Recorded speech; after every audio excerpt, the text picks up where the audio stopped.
Welcome back into Talking Fitchburg. Join me today from the Badger Prairie Needs Network. You'll recognize her, one of our favorites. We've got Marcia here today, you familiar face, and we also have a new face to Badger Prairie Needs Network. And we'll introduce Maggie here in just a moment. Marcia, we have some bitter, sweet, sad, happy news to report, and I want you to break it to our viewers. The bittersweet for you, happy news for me, is that I retired on December 31st as executive director of the Badger Prairie Needs Network. I just can't believe you're leaving. We just got to know you like in the last few years here, and now you're heading out. Congratulations on that. We are so happy for you, and you definitely are going to be missed. You've done some great work over the years, and we want to talk a little bit about that today too. But we also want to introduce you to the new executive director. And in fact, before we get rolling here, so we don't leave Maggie hanging out in space, Marcia, introduce us to your replacement. I am so thrilled to introduce everybody watching today to Maggie Gleason. Maggie was previously, and actually still is, our food pantry coordinator at Badger Prairie Needs Network. And she held that position for over a year. And she did some amazing things as our food pantry coordinator, including improving the nutritional value of the food that we distributed to the thousands of people that came to us for help. Maggie recently completed her degree in, I always get it wrong, but it's something to do with health and wellness. She'll clarify. And she has an amazing vision going forward to not just deal with hunger issues, but with wellness issues. And so that's the next step for BPNN. It made perfect sense for Maggie to step into my shoes. I'm so thrilled that she's willing to do it. And as with all of us, Maggie's a volunteer. So she will be our next volunteer executive director. That's incredible. Maggie, welcome to Talking Fitchburg, and I apologize for my kids. You have kids too, so you certainly understand this. Maggie, as we hear you've been with the Badger Prairie Needs Network, what do you think taking on this new role? Well, thank you for having me. I think that this new role is going to be a really big challenge, but I'm really excited to step into it. Marcia, my major's health and wellness management. Thank you. And like she said, yeah, what I would love to bring to Badger Prairie Needs Network is a focus not just on feeding our community, but also helping them kind of create a more well-rounded wellness approach here at the pantry. So that's going to be my focus moving forward eventually. No worries. And Maggie, we're gonna hold off here for a second. We'll ask you a couple more questions. Marcia, as you exit this role, there was some challenges here in 2020, and certainly I do want to ask you a couple of questions of all the years. But as you look back at 2020 and Badger Prairie Needs Network, kind of give us a synopsis of what happened in 2020 for BPNN. I think 2020 showed that Badger Prairie Needs Network and all of the volunteers and the community are incredibly resilient. It was a tough year, and many people in our communities were suffering and still continue to suffer from food insecurity and the anxiety of an economic catastrophe, really. But what we found was that we were here, we were dug into the community, our programs were strong and well run. We had been using technology very effectively, and we had a leadership team of which Maggie was an integral part that stepped up and rose to the challenge. And while we lost 75% of our volunteer workforce because they needed to isolate, the 25% that was still able to volunteer stepped up in ways we never could have imagined. And so when we look at just the numbers of households and the numbers of individuals that we served, and we look at what we did to increase our capacity from a facilities perspective, And then we look at the amount of community support that came in to, to help us with the work. I'm just amazed by it all. And I'm just so grateful. I'm just so grateful to have been part of it. Absolutely. Maggie, can you tell us some of the numbers, because they are just blow my mind on when it comes to the amount of food you were able to distribute, the households that you're serving, individual children. Can you give us some of those numbers? Yeah, sure. So we actually were able to put out just over 900,000 pounds of food just from our food pantry side, which is a huge amount of food. I can't remember how much it was up percentage wise from last year, but it's definitely bigger. We served, I think, 24,000 individuals this year, which was up dramatically from last year. And I think our increase of new households alone was up about 500%. I mean, it was just astronomical how many more new families we saw come to seek our services. Yeah, and those are just a crazy amount of numbers, and I know we're not comparing it for before this, but that is amazing, and truly having this right in our backyard is just amazing. And Marcia, all the years that you've been there and seen this grown, for people who don't know the story, tell us a little bit about the beginning and how you got to or where we are today with this great facility. 35 years ago, what was called the Verona Food Pantry started in a closet at Salem United Church of Christ in Verona. And in the first year, about 75 families were knocking on the door for help. And one of the ladies who had been working on that project, Debbie Bass from Park Printing family, she moved it to the loading dock at Park Printing because they ran out of room in the closet. And it existed there for several years, more than several years, I guess. And then the city council, of which my husband Bob was on at the time, passed, I don't know if it's a law, but they made it possible for us to go to the basement of the old public library because Park Printing needed their loading dock. We stayed in the public library basement for a long time. And it wasn't really an appropriate place to be distributing food. It lacked restrooms, had no air handling, no natural sunlight.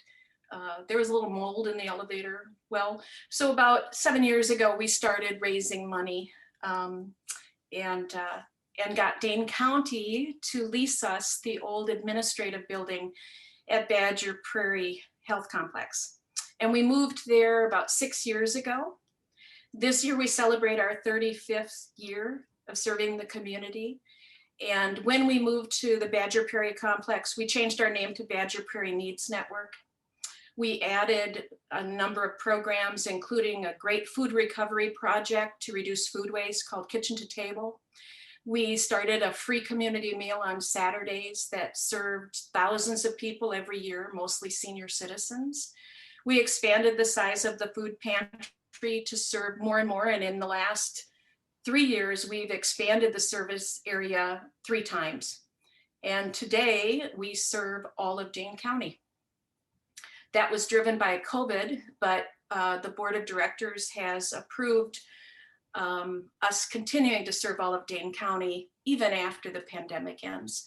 So today, as Maggie said, we're serving over 24,000 individuals, over 6,000 households. We're recovering hundreds of thousands of pounds of perfectly good food that would have ended up in a landfill.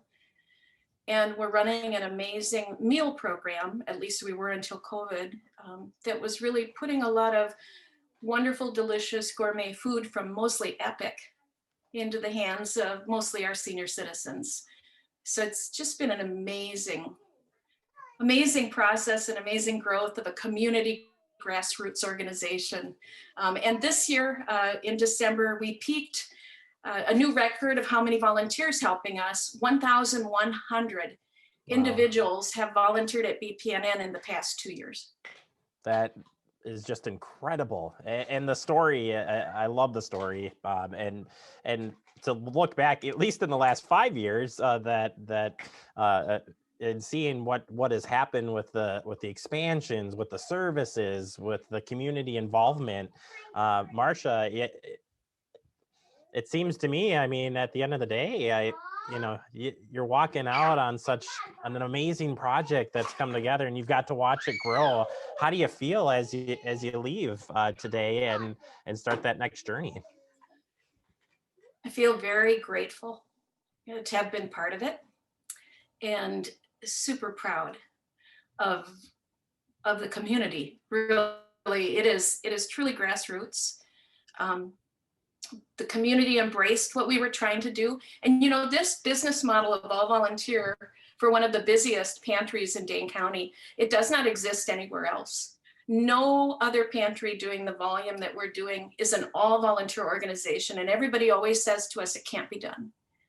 But it has been done. And now Maggie takes it the next step as a volunteer executive director. And it's just so overwhelmingly, I don't know, wonderful. It really is a wonderful community.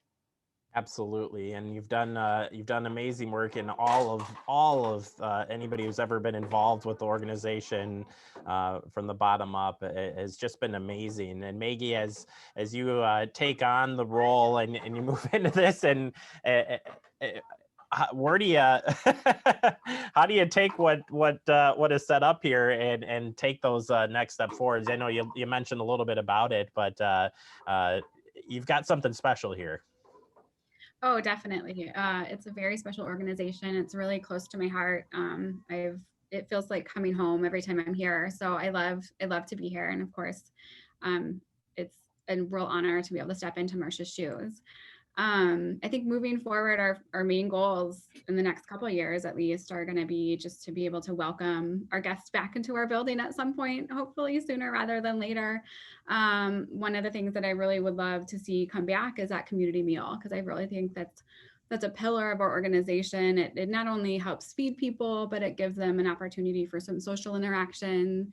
It gives people the opportunity to come out and see other people that may not have a lot of outside interaction. So those are things that I'm looking forward to getting back really soon.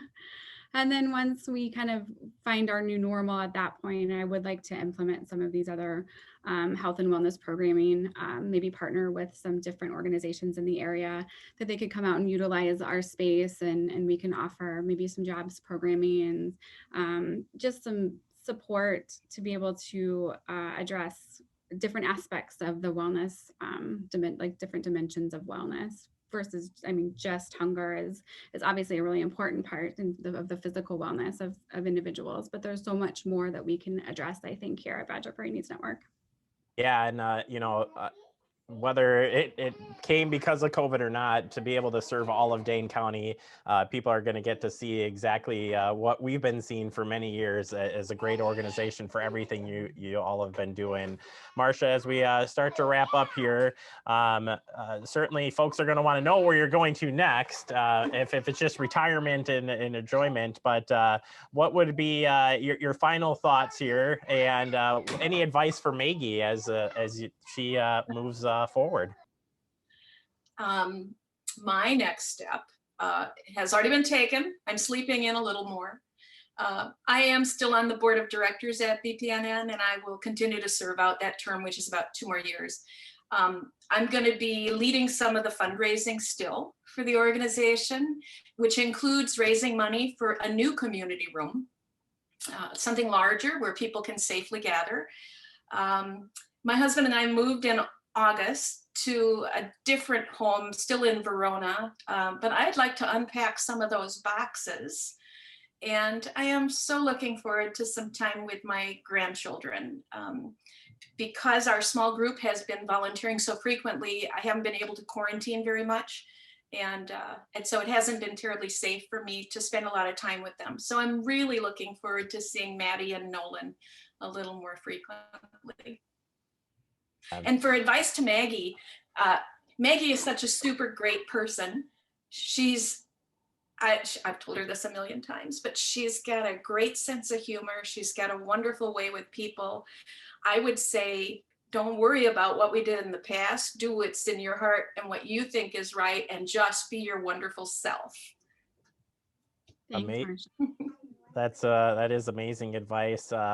Maggie, any final thoughts here on direction or moving forward here? I know I've already asked you that, but just putting you on the spot here, day one, you know. No, that's okay. I think I just am looking. The one thing that I'm really looking forward to the most is for all this to be over, so that we can welcome all of our guests back in. That's the one thing that I miss probably the most, is being able to see our guests on a regular basis. You know, when I was a food pantry coordinator, I was able to be in the pantry during shopping hours and see all those regular guests come through, and I got to know them, and I got to hear their stories, and I just really wonder how they're doing, and I miss seeing people. So those are my first steps, hopefully soon. Fantastic. Well, congratulations, Maggie. Looking forward to working with you. Marcia, congratulations on retirement. And I'm sure we'll cross paths down the road for sure. And again, just thank you to both of you and to everybody at Badger Prairie Needs Network for all the great work that you have done and that you will do coming up in the future. It's amazing what's happening there, and so glad that people will get to know it as you guys move forward. Thank you, Jeremy. Thanks for having me. You bet. All right, that does it here. We're going to take a quick break. Again, you can check out the Badger Prairie Needs Network. Just head to bpnn.org to find out all about the great stuff happening there and get involved. Take a quick break. More to come. You're watching Talking Pittsburgh.